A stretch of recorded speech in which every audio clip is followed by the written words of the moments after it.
Hey guys, welcome to the Jamia Effect. I'm your host Jamia, and today we're talking about the free tools I utilize to help me prepare and pass the Security Plus certification.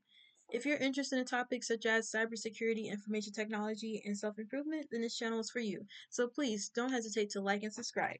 I also want to give a quick disclaimer. I already have foundational knowledge of cybersecurity from coursework and previous cert attempts. So the information I'm providing you with today is solely to help supplement your ongoing studies, not to replace it.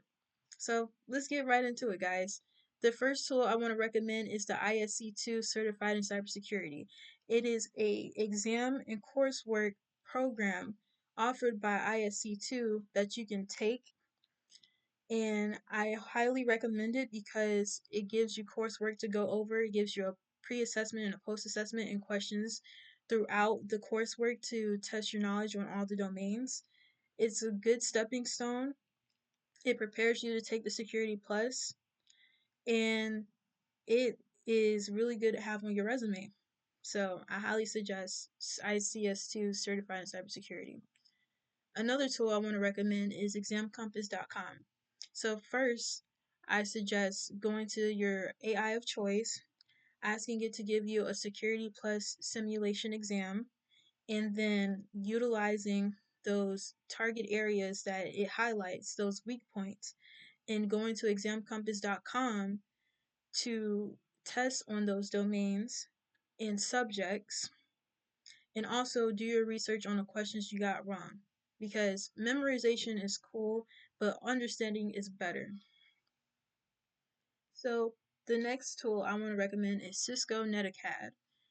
I took the Cybersecurity Introductory course and the Networking Basics course. Those two courses helped me with my foundational knowledge of cybersecurity and networking. It just boosts what I already knew and filled in the gaps of the information I didn't know. Now, the last tool I want to highlight is Coursera, the 7-day free trial. If you're going to do the 7-day free trial, I highly suggest either focusing on one area that you need to study on, or skimming through the content from different domains. And then the course I recommend you take is the PACKT course. They offer really good coursework for Security Plus. So go through their content, choose the areas you're weak in, and study on those. They offer coursework and questions to go along with it. So those are the tools I utilize. Let me know if you're going to implement any of them down in the comments below. Make sure you like and subscribe and stay tuned for more content like this. Thank you so much for tuning in. Love, peace, and happiness. Love, peace, and positivity.